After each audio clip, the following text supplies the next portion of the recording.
You said 엄마 아니고 누나라고요?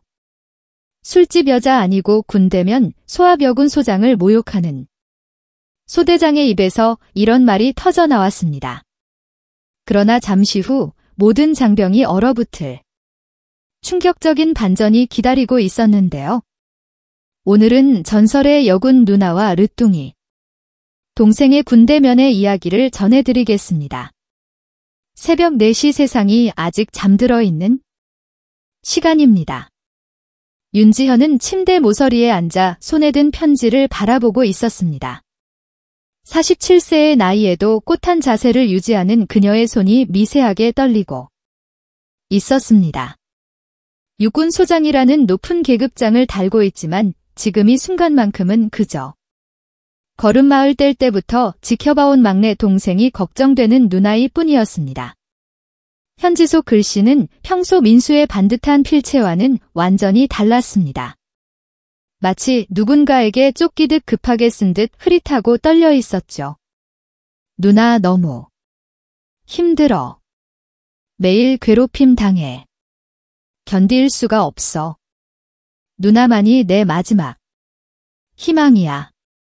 그 짧은 문장들 하나하나가 지연의 가슴을 손고처럼 파고들었습니다.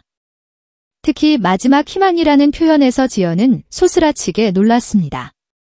민수가 얼마나 절망적인 상황에 몰려있는지 느껴졌거든요.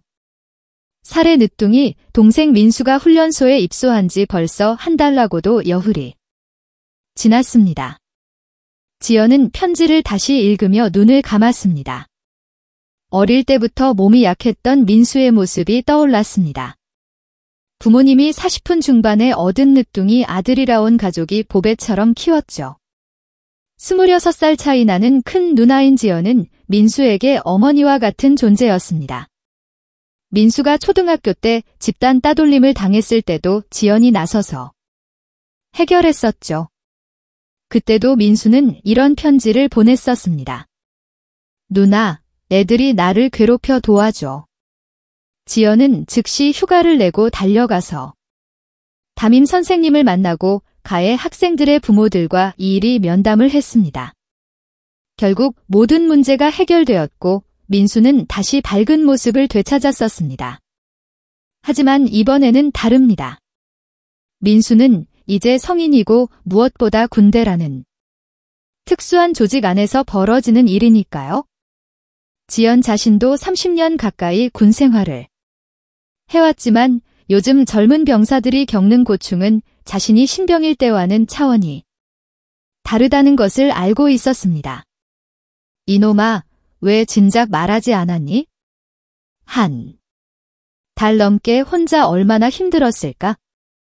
지연은 중얼거리며 일어섰습니다. 벽시계가 새벽 4시 10분을 가리키고 있었습니다. 더 이상 잠들 수 없었습니다. 당장이라도 민수를 보러 가야겠다는 결심이 번개처럼 섰습니다. 지연은 급히 핸드폰을 집어들고 훈련소 홈페이지를 검색했습니다. 음연. 시간은 오후 1시부터 5시까지. 지금 출발하면 충분히 도착할 수 있겠다는 계산이 섰습니다. 하지만 잠깐 면을 미리 해야 하는지 확인해 봐야 했습니다. 다행히 가족면에는 당일 신청도 가능했습니다. 부엌으로 향한 지연은 냉장고 문을 열었습니다. 민수가 어릴 때부터 좋아했던 음식들이 머릿속에 떠올랐습니다. 김밥, 계란말이, 장조림, 그리고 깍두기 이인의 가지만 있으면 민수는 세상 그 무엇보다 행복해했었죠. 김밥부터 만들기 시작했습니다. 밥을 짓고 기다리는 동안 우엉을 채 썰고 단무지도 준비했습니다.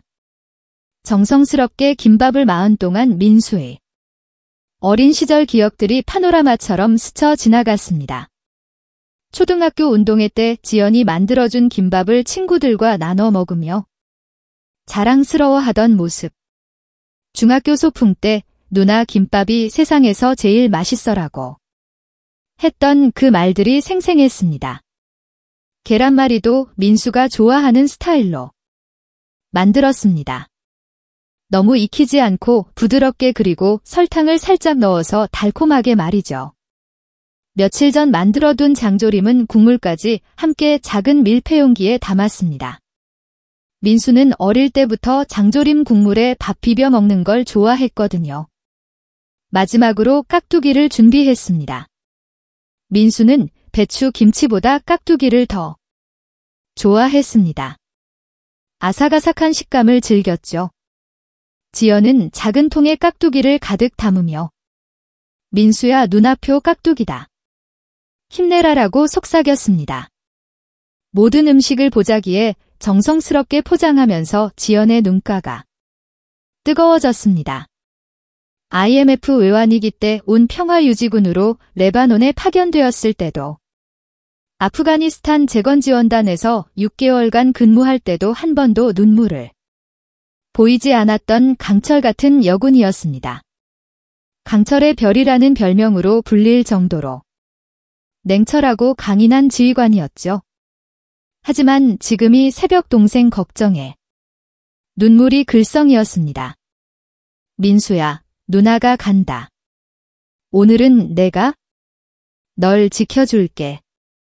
아무도 우리 민수 건드리지 못하게 할 거야. 지연은 옷장에서 수수한 네이비색 원피스를 꺼내 입었습니다. 평상시엔 군복만 입는 그녀가 사복을 입으니 거울 속 모습이 낯설었습니다.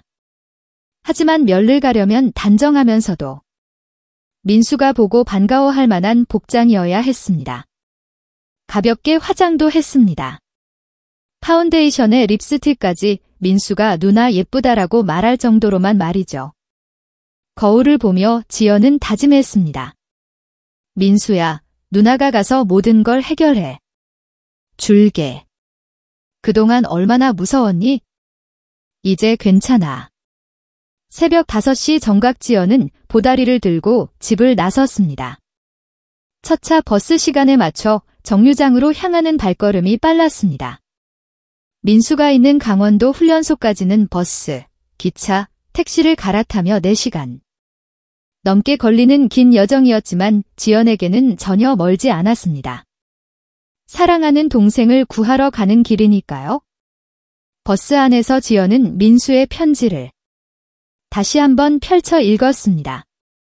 구겨진 편지에서 민수의 눈물 자국이 보였습니다. 지연은 편지를 가슴에 꽉 안으며 속으로 다짐했습니다. 민수야, 조금만 더 버텨. 누나가 반드시 널 구해낼 거야. 그 누구도 우리 가족을 건드리게 두지 않겠어? 오후 1시 가을 바람이 싸늘하게 불어오는 훈련소 정문 앞입니다. 지연은 긴 여행 끝에 드디어 민수가 있는 곳에 도착했습니다. 네이비색 원피스를 입은 그녀의 모습은 여느 면객들과 별반 다르지 않아 보였죠. 하지만 그녀의 눈빛만큼은 달랐습니다. 하사는 고개를 끄덕이며 면회 승인 도장을 찍어줬습니다. 하지만 그의 눈빛에는 여전히 의구심이 남아있었죠. 면회실로 향하는 길 지연은 보다리를 더욱 꼭 쥐었습니다. 민수가 좋아하는 음식들이 든 소중한 보다이였거든요. 그때 앞에서 소대장 박상우가 나타났습니다. 27세의 젊은 장교였지만 그의 표정에는 오만함이 가득했습니다. 박상우는 지연을 가로막으며 말했습니다. 잠깐만요. 윤민수 훈련병 면에 오신 분이죠.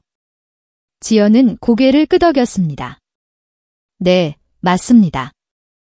제가 그 아이 누나입니다. 박상우의 입꼬리가 비틀어졌습니다. 누나라고요. 나이를 봐서는 어머니라고 해야 맞지 않을까요? 설마 정말 누나라고 우기실 건 아니죠? 주변에 있던 몇몇 간부들이 박상우의 말에 키득키득 웃기 시작했습니다. 지연은 참을성 있게 답했습니다. 늦둥이라서 나이 차이가 많이 납니다. 26살 차이예요. 박상우는 더욱 비아냥거렸습니다. 늦둥이요. 참 별의별 핑계를 다 대시해요.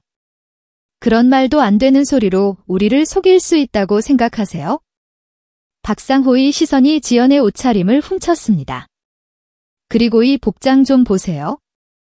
면객기 이런 차림으로 와도 되는 건가요? 원피스에 화장까지 짙게. 영락없이 술집 여자 같네요. 그의 말에 주변 간부들의 웃음소리가 더욱 커졌습니다. 한중이가 중얼거렸습니다. 그러게 말이에요. 면의 핑계로 뭘 노리는 건 아닐까요? 요즘 이런 여자들이 많다던데 또 다른 간부가 거들었습니다. 훈련병들 현혹시키려고 오는 건 아니겠죠? 그들의 말에 웃음이 터져 나왔습니다. 박상우는 지연을 더욱 몰아붙였습니다. 솔직히 말씀드리자면 어머니도 아닌 분이 누나라고 우기면서 와서 소란 피우는 건 곤란합니다. 우리 부대 규정에도 위반되는 일이고요. 가족 관계를 허위로 신고하는 것도 문제가 될 수 있어요. 지연의 두 손이 보다리를 더욱 꽉 쥐었습니다. 손등에 핏줄이 불끈 솟아올랐지만 여전히 차분한 목소리를 유지했습니다. 제가 민수의 누나가 맞습니다. 필요하시면 주민등록이라도 가져다 드리겠습니다. 박상우는 코웃음을 쳤습니다. 주민등록이요. 그런 건 얼마든지 조작할 수 있는 거 아닌가요? 요즘 세상에 그런 걸로 증명이 된다고 생각하세요? 그는 지연을 위아래로 다시 한번 훑어보며 말을 이었습니다. 정말 누나라면 왜 이렇게 요란하게 차려입고 온 거예요? 진짜 가족이면 그냥 편한 옷 입고 와도 되는 거 아닌가요? 주변 간부들이 박상우의 말에 박수를 치듯 동조했습니다.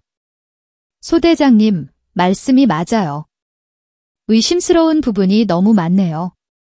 이런 일은 처음 봅니다. 그들의 목소리가 점점 더 큰 웃음으로 변해갔습니다. 박상우는 마지막 일격을 가했습니다. 게다가 이 나이에 무슨 멸를 와요?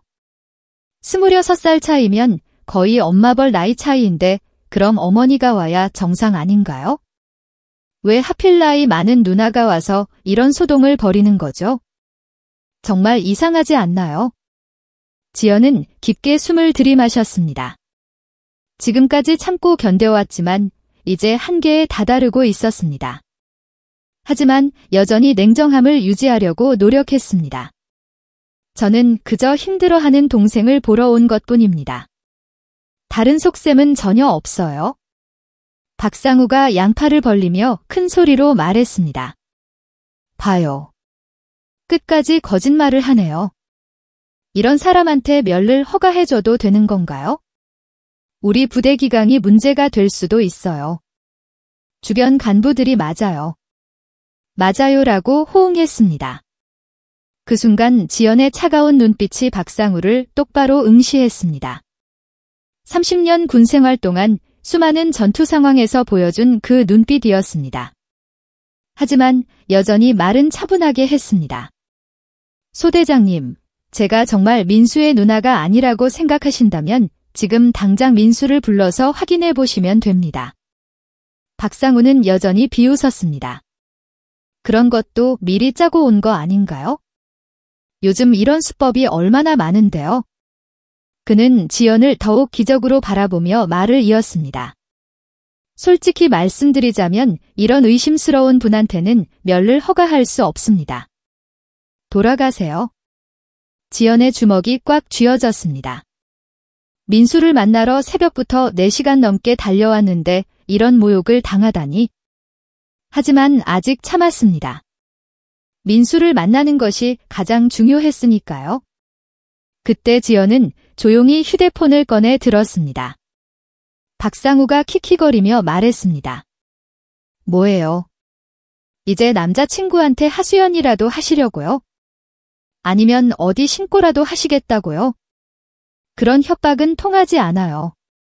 지연은 차분한 목소리로 전화를 걸었습니다. 여보세요. 김 장군님이신가요? 저 지연입니다. 지금 훈련소 앞인데 박상우는 여전히 비웃음을 멈추지 않았습니다. 하지만 곧 그의 얼굴 표정이 완전히 바뀌게 될 것입니다. 전화를 받은 상대방의 목소리가 휴대폰 너머로 들려왔습니다. 지연이 어디서 무슨 일이야? 지연은 차분하면서도 단호한 목소리로 답했습니다. 지금 강원도 25사단 신병교육대 앞에 있는데 동생면 때문에 좀 복잡한 상황이 생겼어요.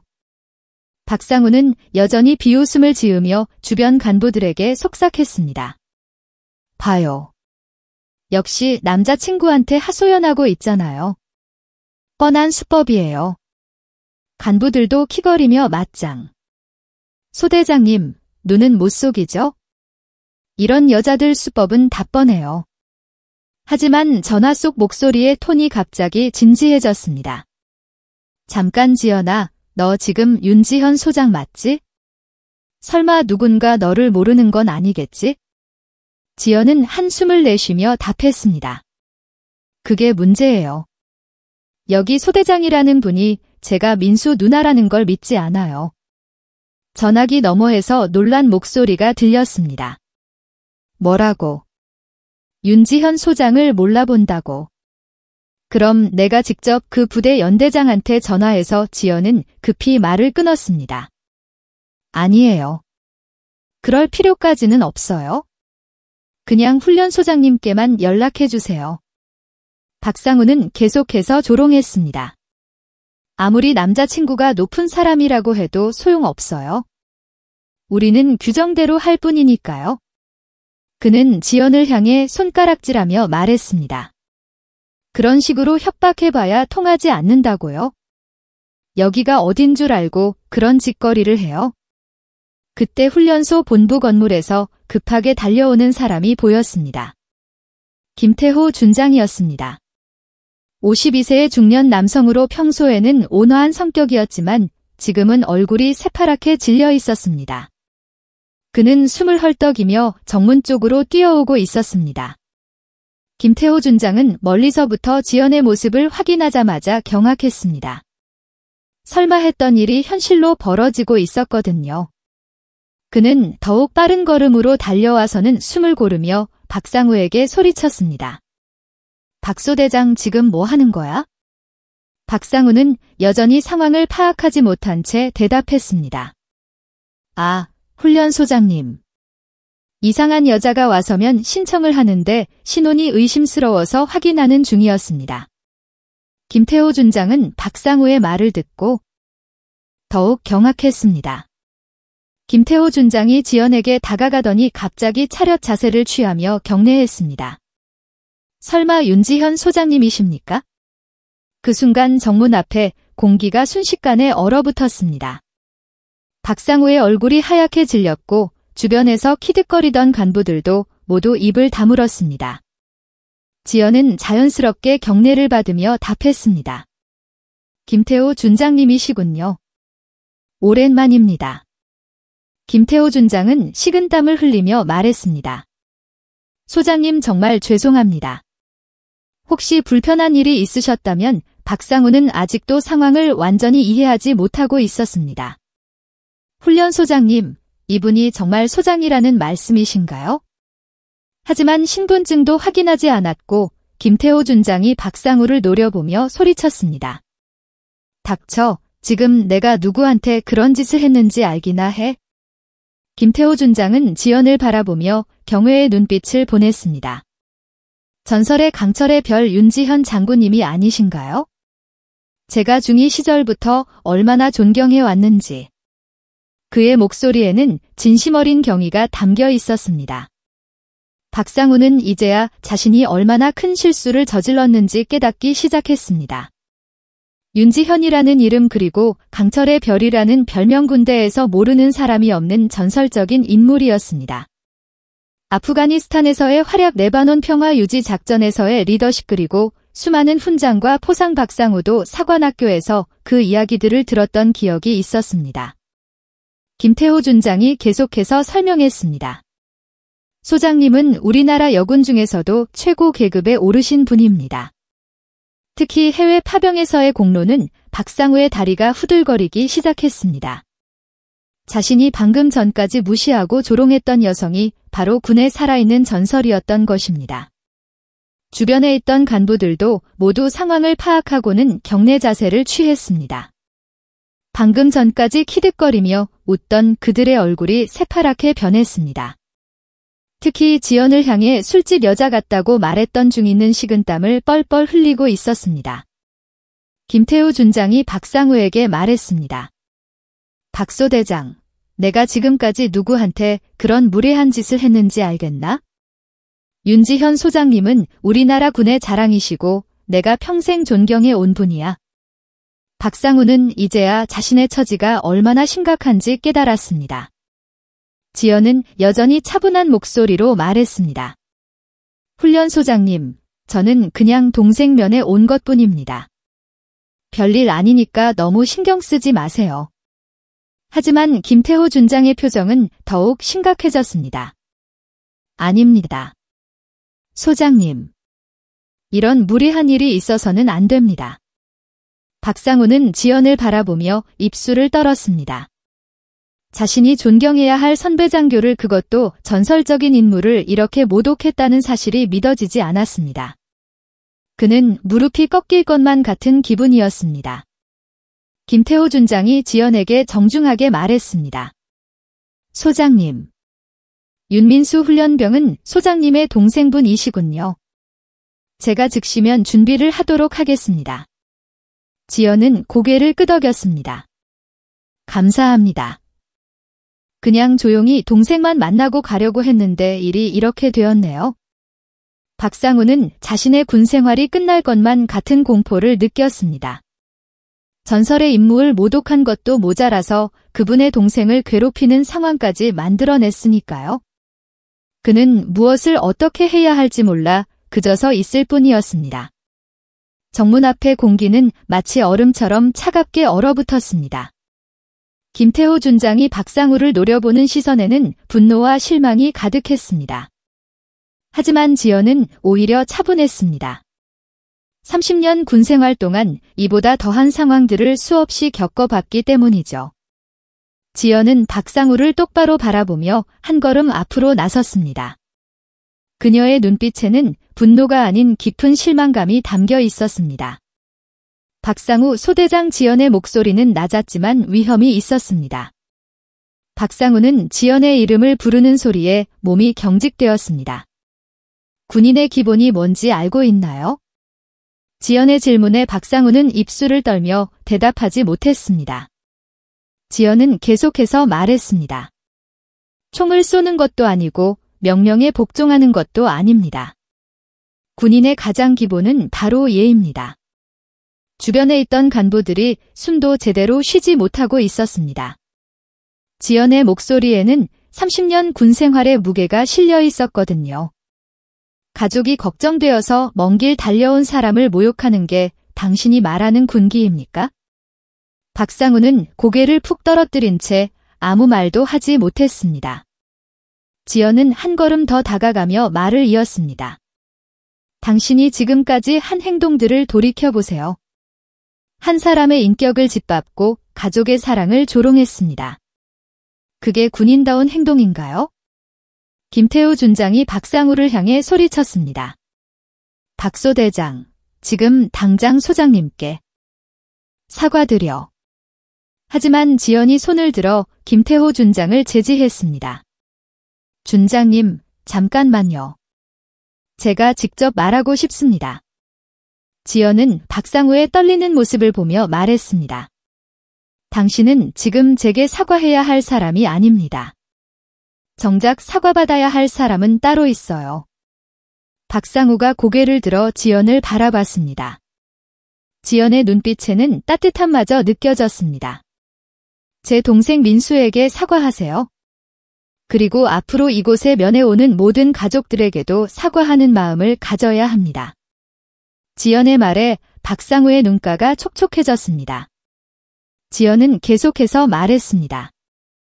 가족들은 사랑하는 사람이 걱정되어서 오는 겁니다. 그 마음을 이해하지 못한다면 당신은 진짜 군인이 될 수 없어요. 박상우는 드디어 입을 열었습니다. 소장님, 정말 죄송합니다.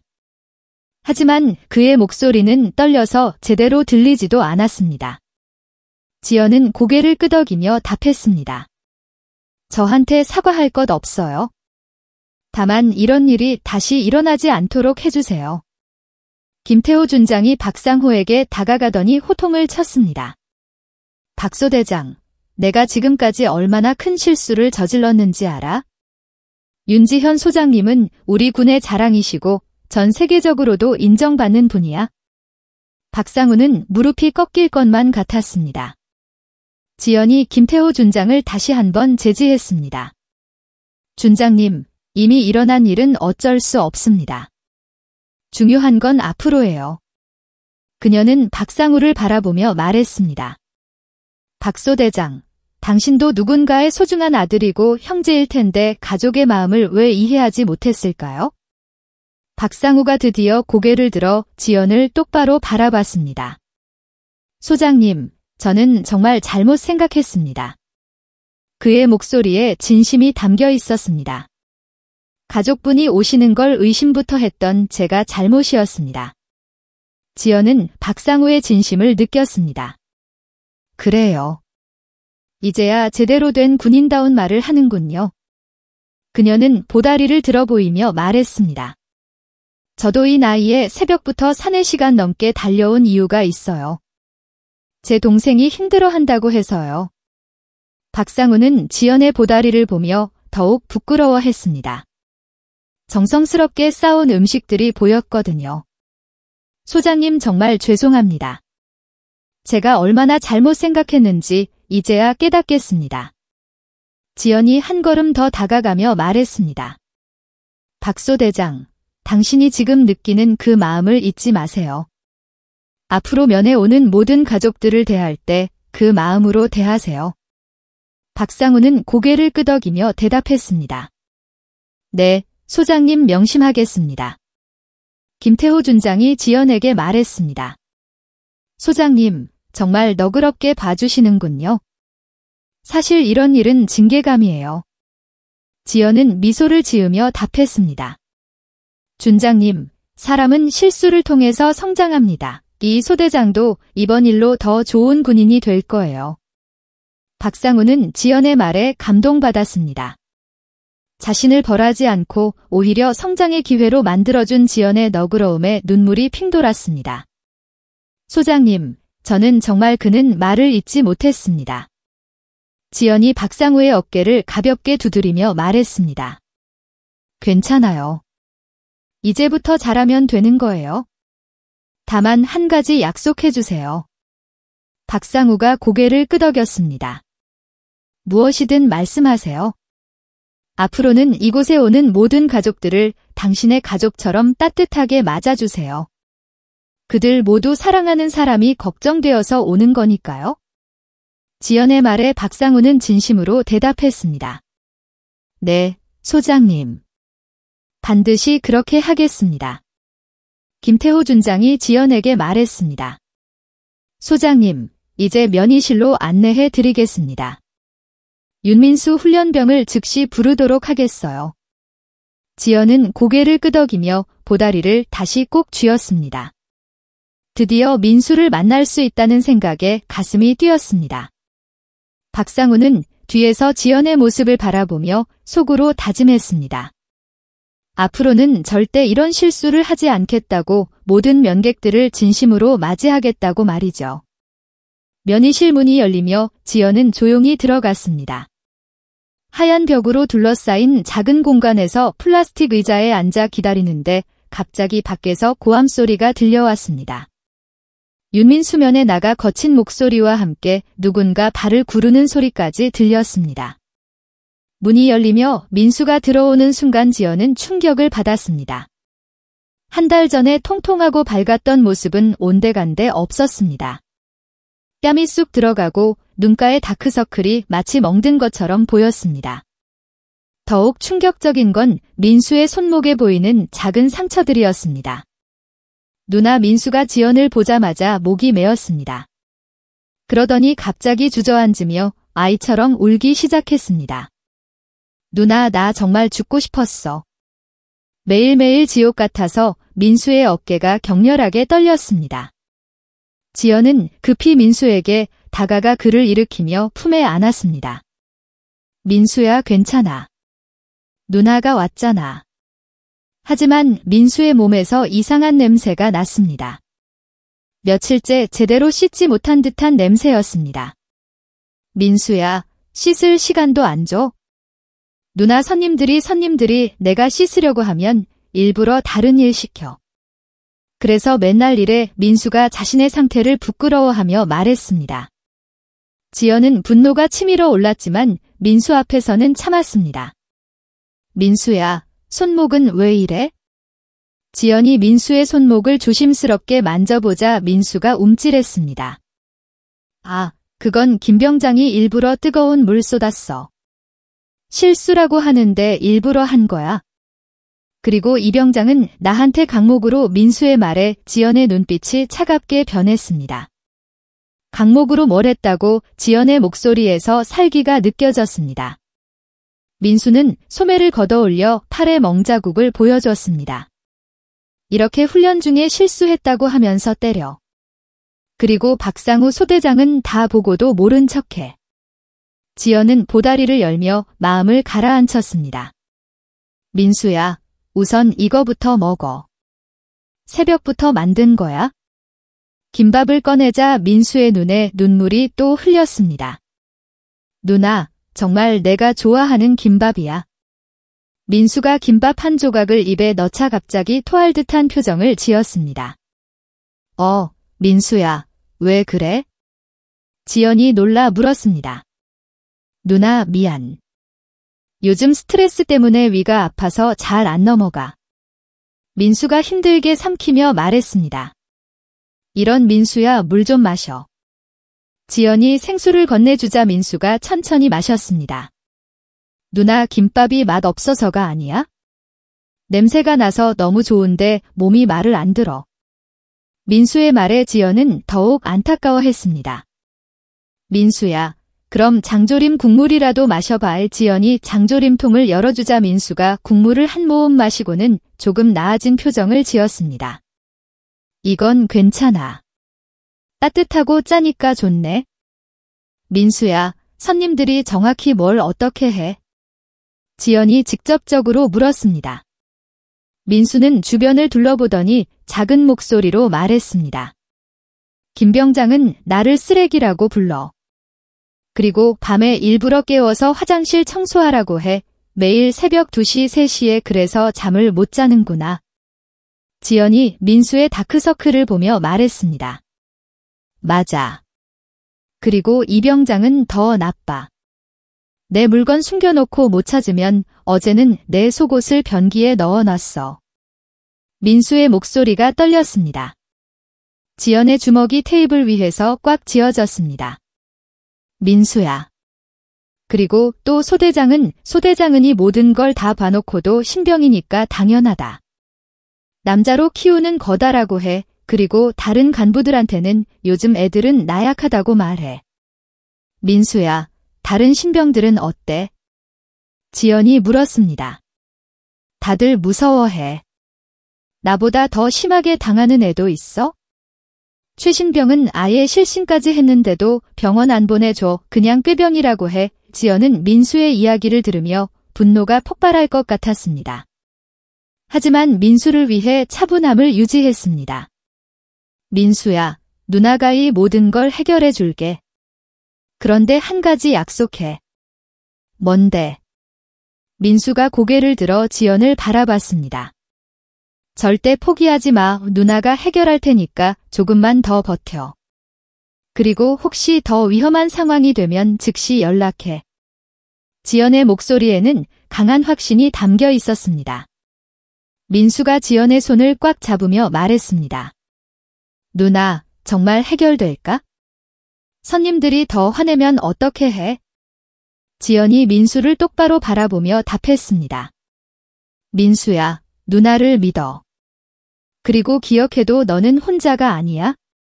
누나 덕분에 오랜만에 힘이 나는 것 같아. 민수가 장조림 국물을 다시 한음 마시며 말했습니다. 누나, 여기 와줘서 정말 고마워. 나는 아무도 날 도와주지 않을 줄 알았어. 지연은 민수의 머리를 쓰다듬으며 말했습니다. 바보야, 누나가 언제 널 포기한 적 있니? 초등학교 때 왕따 당했을 때도 중학교 때 공부 못해서 혼날 때도 다 해결해줬잖아. 민수가 눈물을 닦으며 고개를 끄덕였습니다. 이번에도 반드시 해결해 줄 테니까 걱정하지 마. 대신 너도 강해져야 해. 알겠지? 지연의 말에 민수는 처음으로 희망찬 표정을 지었습니다. 응, 누나. 나도 끝까지 버텨볼게. 면시간이 거의 끝나갈 무렵 지은 민수에게 낮고 단호한 목소리로 물었습니다. 민수야, 이제 정확히 말해줘. 누가 널 괴롭히는지, 언제 어떻게 괴롭히는지 구체적으로 다 말해봐. 민수는 잠시 망설이다가 고개를 끄덕였습니다. 김병장 김태식이 제일 악질이야. 그 사람은 나를 폐기물이라고 불러. 그리고 매일 밤 12시가 넘으면 일부러 깨워서 내가 숨쉬는 소리가 시끄럽다면서 복도에 나가서서 있으라고 해. 민수의 목소리가 떨렸습니다.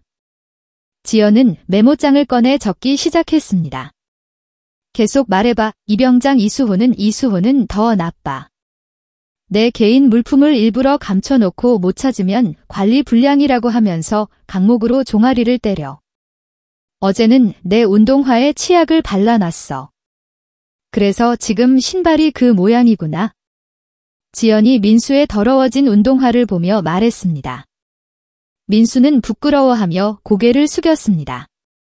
씻으려고 해도 시간을 안 줘. 그리고 씻으려고 하면 갑자기 다른 일 시켜서 못 씻게 해. 지연의 펜이 메모지 위에서 빠르게 움직였습니다. 또 있어. 박상우 소대장은 이런 일들을 다 보면서도 요즘 신병들이 너무 약하다. 군기를 잡아야 한다고 말해. 그리고 우리가 신고하려고 하면 고자질하는 놈은 더 심하게 당한다고 협박해. 바로 그 순간 면실문이 벌컥 열렸습니다. 김태호 훈련소장이 박상우를 데리고 들어왔습니다. 박상우의 얼굴은 새파랗게 질려 있었습니다. 소장님, 죄송합니다만 민수 훈련병에게 몇 가지 확인하고 싶은 것이 있습니다. 지연은 고개를 끄덕였습니다. 좋습니다. 민수야. 김태호 훈련소장님과 박상우 소대장님이 계시니까 방금 누나한테 말한 것들을 그대로 말해봐. 민수는 박상우를 보며 두려워하는 기색을 보였습니다. 민수야, 괜찮아. 누나가 여기 있잖아. 사실대로 말해. 지연이 민수의 손을 꽉 잡아주며 용기를 북돋았습니다. 민수는 떨리는 목소리로 다시 한번 자신이 당한 일들을 말하기 시작했습니다. 김병장 김태식은 저를 매일 밤 깨워서 복도에서 있게 해요. 그리고 폐기물, 쓰레기 같은 말로 불러요.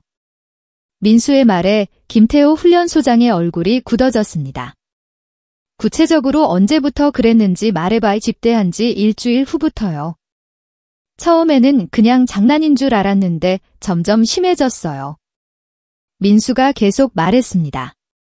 이병장 이수호는 제 물건을 숨겨놓고 못 찾으면 강목으로 때려요. 여기 보세요. 민수가 소매를 걷어올려 멍자국을 보여주었습니다. 김태호 훈련소장이 박상우를 노려보며 물었습니다. 박소대장, 이런 일들을 알고 있었나? 박상우는 식은땀을 흘리며 답했습니다. 그런 일이 있다는 건 알고 있었습니다만 알고 있었으면서 왜 조치를 안 취했나? 김태호 훈련소장의 목소리가 커졌습니다. 박상우는 변명을 늘어놓기 시작했습니다. 신병 적응 과정에서 어느 정도는 필요하다고 생각했습니다. 그리고 너무 과보호하면 지연이 차가운 목소리로 끼어들었습니다. 과보호요. 신병을 폐기물이라고 부르는 게 훈련인가요? 강목으로 때리는 게 교육인가요? 박상우는 할 말을 잃었습니다. 민수가 용기를 내어 계속 말했습니다.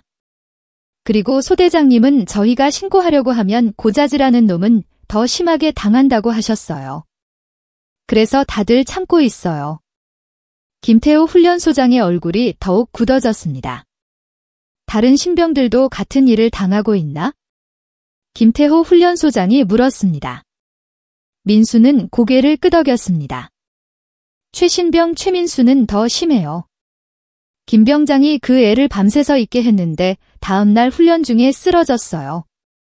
그런데도 병원에 안 보내주고 꾀병이라고 했어요. 지연이 메모를 보며 말했습니다.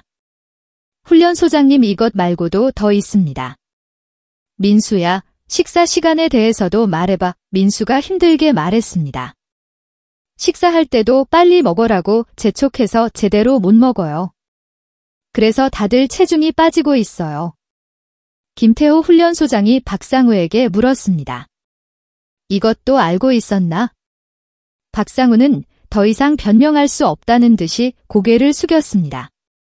죄송합니다. 죄송하다고. 지금까지 이런 일들을 방치해놓고 죄송하다고 하면 끝나는 거야? 지연이 일어서며 말했습니다. 훈련소장님, 저는 제 동생만 보호하려는 게 아닙니다. 이곳에 있는 모든 신병들이 인간적인 대우를 받기를 원합니다. 김태호 훈련소장은 고개를 끄덕였습니다. 당연한 말씀입니다. 그리고 박소대장 지연이 박상우를 똑바로 바라보며 말했습니다. 당신은 지휘관으로서의 책임을 다하지 못했습니다. 부하들의 가혹 행위를 방치한 것은 직무유기입니다. 박상우는 고개를 들지 못했습니다. 민수가 작은 목소리로 말했습니다. 누나, 나는 그냥이 모든 게 끝났으면 좋겠어. 지연이 민수의 어깨를 토닥이며 말했습니다. 민수야, 이제 곧 끝날 거야. 누나가 반드시 해결해 줄 테니까. 김태호 훈련소장이 박상우에게 명령했습니다. 박소대장 당장 김태식 병장과 이수호 병장을 불러오라. 그리고 다른 피해를 당한 신병들도 파악해서 보고서를 작성하라. 박상우는 네, 알겠습니다라고 힘없이 대답했습니다. 지연이 민수에게 말했습니다. 민수야, 이제 정말로 달라질 거야. 더 이상 참을 필요 없어. 민수의 눈에 희망의 빛이 돌기 시작했습니다. 마침내 진실이 드러나고 변화가 시작되는 순간이었습니다. 면실 문이 다시 열리며 김태호 훈련소장의 호출을 받은 김태식 병장과 이수호 병장이 들어왔습니다. 두 사람 모두 자신들이 왜 불려왔는지 짐작하고 있는 듯 불안한 표정을 짓고 있었습니다. 특히 김태식은 민수를 보더니 눈을 가늘게 뜨며 위협적인 시선을 보냈습니다. 김태식 병장, 이수호 병장, 너희들이 신병들에게 어떤 짓을 해왔는지 들었다. 김태호 훈련소장의 목소리는 차갑고 단호했습니다. 김태식이 뻔뻔하게 답했습니다. 무슨 말씀이신지 모르겠습니다. 저희는 정상적인 훈련만 했을 뿐입니다. 지연이 일어서며 김태식을 똑바로 바라봤습니다. 정상적인 훈련이 신병을 폐기물이라고 부르는 건가요? 김태식의 얼굴이 순간 굳어졌습니다. 그런 적 없습니다. 하지만 그의 목소리에는 확신이 없었습니다. 민수가 떨리는 목소리로 말했습니다. 김 병장님이 저를 매일 밤 깨워서 폐기물은 잠잘 자격도 없다고 하셨어요. 그리고 복도에서 새벽까지 서 있게 했어요. 김태식은 황급히 변명했습니다. 그건 훈련의 일환이었습니다. 훈련의 일환. 지연의 목소리에 분노가 섞였습니다. 강목으로 신병을 때리는 것도 훈련의 일환인가요? 이번에는 이수호가 당황하며 답했습니다. 저는 그런 적 없습니다. 하지만 민수가 소매를 걷어올려 멍자국을 보여주자 그는 할 말을 잃었습니다. 김태호 훈련소장이 두 사람에게 호통쳤습니다. 아직도 거짓말을 하려고 하나 증거도 있고 증언도 있는데 김태식과 이수호는 서로를 바라보며 어쩔 줄 몰라 했습니다. 그때 박상우가 앞으로 나와 무릎을 꿇었습니다. 소장님 모든 책임은 제가 지겠습니다. 제가 부하들을 제대로 관리하지 못했습니다. 면실의 분위기가 순식간에 숙연해졌습니다. 지연은 무릎 꿇은 박상우를 내려다보며 말했습니다. 박소대장, 지금 와서 책임지겠다고 해서 해결되는 문제가 아닙니다. 한 달 넘게 이런 일들이 벌어지는 걸 보고도 방치했잖아요. 박상우는 고개를 들지 못했습니다. 소장님 정말 죄송합니다. 제가 너무 안일하게 생각했습니다. 박상우의 목소리가 떨렸습니다. 앞으로는 모든 신병을 제 동생처럼 보살피겠습니다.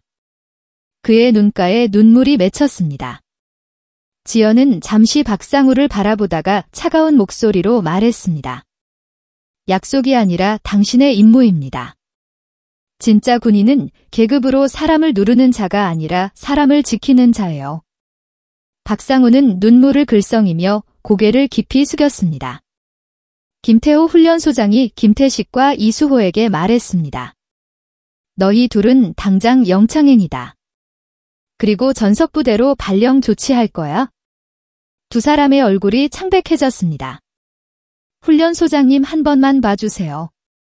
다시는 이런 일, 닥쳐. 김태호 훈련소장이 소리쳤습니다. 한 번만 너희가 한 달 넘게 신병들을 괴롭힌 건 어떻게 설명할 거야? 김태식과 이수호는 더 이상 변명할 수 없었습니다. 민수가 지연에게 작은 목소리로 말했습니다. 누나 정말로 이제 괜찮아질까? 지연이 민수의 손을 꽉 잡으며 답했습니다. 그럼 이제 아무도 널 괴롭히지 못해. 누나가 보장할게. 박상우가 여전히 무릎을 꿇은 채 지연을 바라보며 말했습니다. 소장님, 저는 정말로 변하고 싶습니다. 이번 일로 제가 얼마나 잘못되어 있었는지 깨달았습니다. 그의 목소리에는 진정한 후회가 담겨 있었습니다. 지연은 박상우의 진심을 느꼈습니다. 박소대장 일어나세요. 무릎 꿇는다고 해결되는 게 아니에요. 앞으로 행동으로 보여주세요. 박상우가 천천히 일어서며 고개를 끄덕였습니다. 김태호 훈련소장이 박상우에게 말했습니다. 박소대장, 너도 징계는 각오해야 한다. 하지만 내가 정말 변할 수 있다면 기회는 주겠어. 박상우는 감사합니다라고 간신히 말했습니다. 지연이 김태호 훈련소장에게 말했습니다.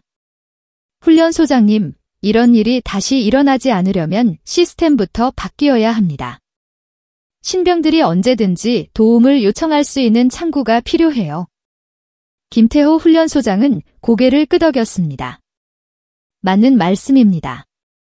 즉시 익명신고 시스템을 도입하겠습니다. 그리고 정기적으로 상담도 실시하고요. 지연은 만족한 표정을 지었습니다. 그렇게 해주시면 감사하겠습니다. 민수가 박상우를 바라보며 말했습니다.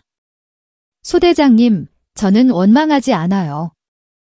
다만 다른 후임들은 저처럼 힘들어하지 않았으면 좋겠어요. 박상우는 민수의 말에 더욱 가슴이 아팠습니다. 민수야, 고마워.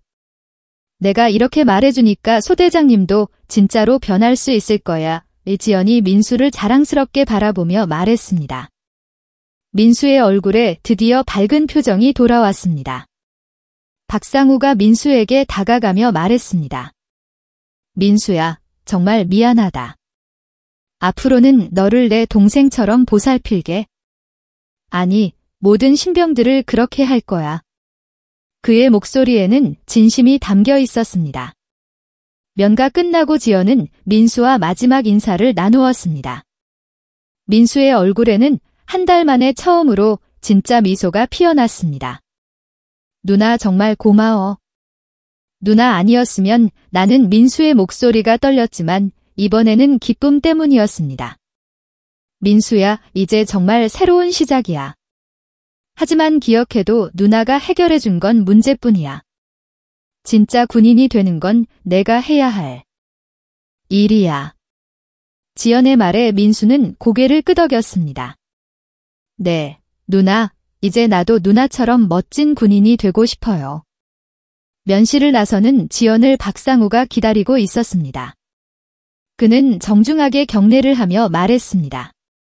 소장님, 한 말씀만 드려도 될까요? 지연은 잠시 멈춰서 박상우를 바라봤습니다. 소장님, 오늘 일로 제가 얼마나 잘못된 생각을 하고 있었는지 깨달았습니다. 박상우의 목소리에는 진정한 반성이 담겨 있었습니다.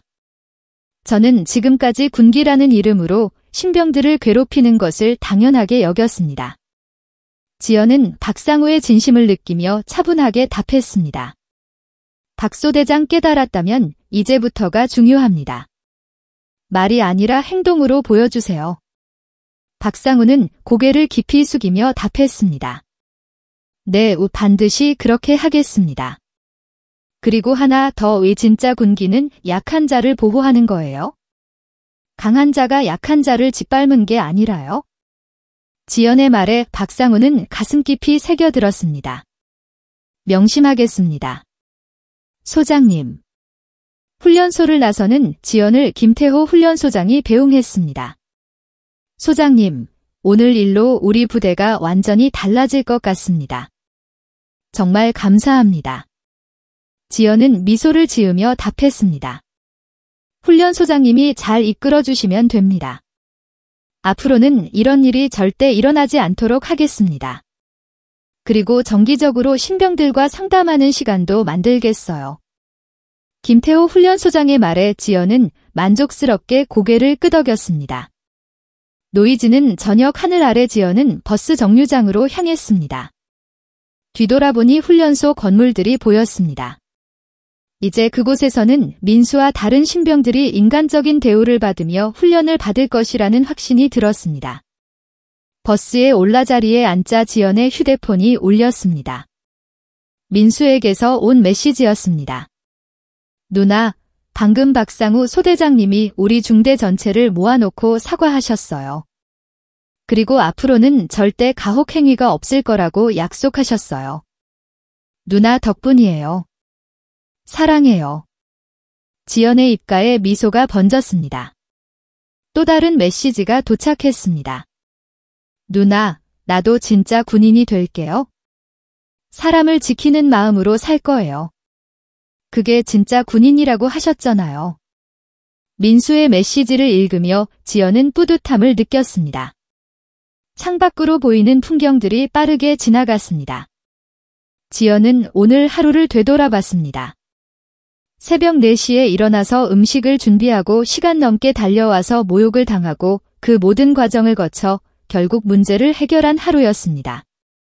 하지만 가장 의미 있었던 건 박상우 소대장의 변화였습니다. 처음에는 오만하고 편견에 가득 찬 사람이었지만 결국에는 진심으로 반성하고 변하려는 모습을 보였습니다. 사람은 정말 변할 수 있다는 희망을 다시 한번 확인했습니다. 집에 도착한 지연은 또 다른 메시지를 받았습니다. 이번에는 박상우에게서 온 것이었습니다. 소장님, 오늘 정말 감사했습니다. 저는 이제 모든 신병들을 제 동생처럼 보살피겠습니다. 그리고 소장님께서 가르쳐 주신 진짜 군인의 의미를 절대 잊지 않겠습니다. 지연은 박상우의 메시지에 답장을 보냈습니다. 박소대장 약속을 지켜주시길 바랍니다. 그리고 기억하세요. 진짜 힘은 다른 사람을 지키려는 마음에서 나온다는 것을요. 며칠 후 지연은 민수로부터 놀라운 소식을 들었습니다. 누나, 우리 부대가 완전히 달라졌어요. 박상우 소대장님은 매일 우리와 개별 상담을 해주시고 힘든 일 있으면 언제든 말하라고 하세요. 그리고 김병장과 이병장 자리에 온 새 선임들은 정말 좋아요. 그리고 누나도 이제 후임들이 생겼는데 그 애들한테 절대 함부로 하지 않아요. 누나가 말한 대로 내 동생처럼 돌봐주고 있어요. 민수의 메시지를 읽으며 지연은 자랑스러웠습니다. 한 달 후 지연은 다시 민수를 만났습니다. 이번에는 외박을 나온 민수가 집으로 왔습니다. 완전히 달라진 민수의 모습을 보며 지연은 놀랐습니다.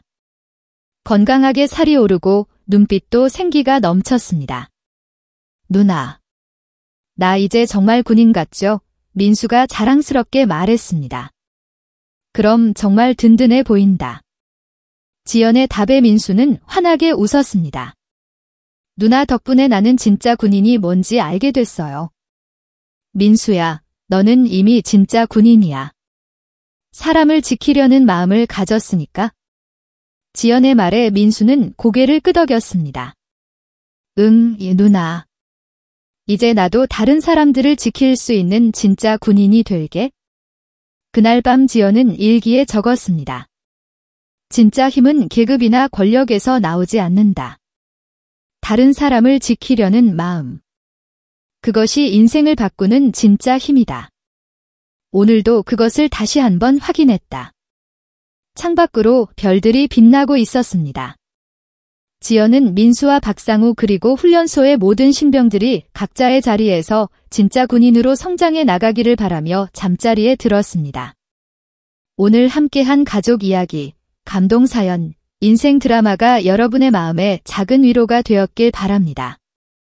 앞으로도 더 많은 노후 이야기와 시니어 공감 드라마, 오디오북을 전할 수 있도록 구독과 좋아요, 알림 설정 부탁드립니다. 다음 영상에서 다시 뵐게요.